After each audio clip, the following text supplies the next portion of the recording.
वज़ीर फाइनेंस और सैयद हरीश राव ने सिद्दीपेट में मुनक्किदा एक इजलास को खिताब करते हुए कहा कि तेलंगाना की तश्कील के बाद वज़ीर आला चंद्रशेखर राव ने कई आबपाशी प्रोजेक्ट्स तामीर किए और दुनिया का सबसे बड़ा आबपाशी प्रोजेक्ट कालेश्वरम तामीर करने के बाद वज़ीर आला चंद्रशेखर राव को मुल्क भर में मकबूलियत हासिल हुई। उन्होंने कहा कि वज़ीर आला की मकबूलियत कांग्रेस के कायदीन हजम नहीं कर पा रहे हैं। उन्होंने कहा कि कांग्रेस कायद राहुल गांधी ने अपने तेलंगाना के दौरे के दौरान कालेश्वरम आबपाशी प्रोजेक्ट में लाखों करोड़ के स्कैम का जो इल्ज़ाम आयद किया उसमें सच्चाई नहीं है, ये रियासत की आवाम अच्छी तरह जानती है। हरीश राव ने कहा कि गुज़िश्ता 9 सालों के दौरान तेलंगाना की तरक्की के लिए बीआरएस हुकूमत की जानिब से किए जाने वाले इक़दाम की हर गोशे से सताइश की जा रही है।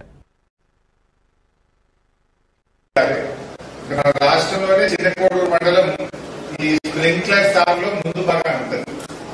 మిర్చి తోటలు కానీ కూరగాయల తోటలు కానీ చాలా బాగా చేస్తా ఉంటారు.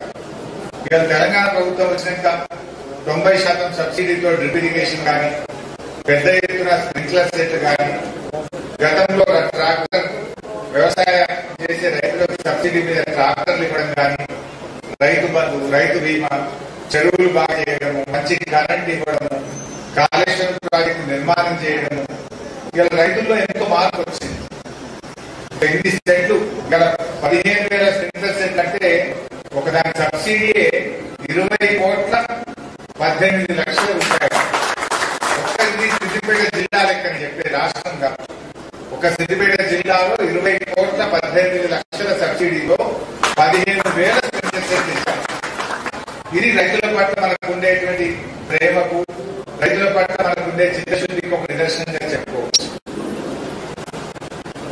ఇప్పుడు ఆల్రెడీ జూన్ 5వ తేదీ వచ్చింది. ముఖ్యమంత్రి గారు రివ్యూ చేసింది. వర్షం పడతలేదు, కాలం అయితలేదు, మన రైతులు ఎట్లా కాపాడుకోవాలి ఎంతో సీరియస్ గా ఆలోచించాడు ముఖ్యమంత్రి గారు. మరి కాలం కాకపోతే మన రైతులు ఆగమవుతుందేమో, ఎట్లా ఈ రైతుల్ని కాపాడుకోవాలి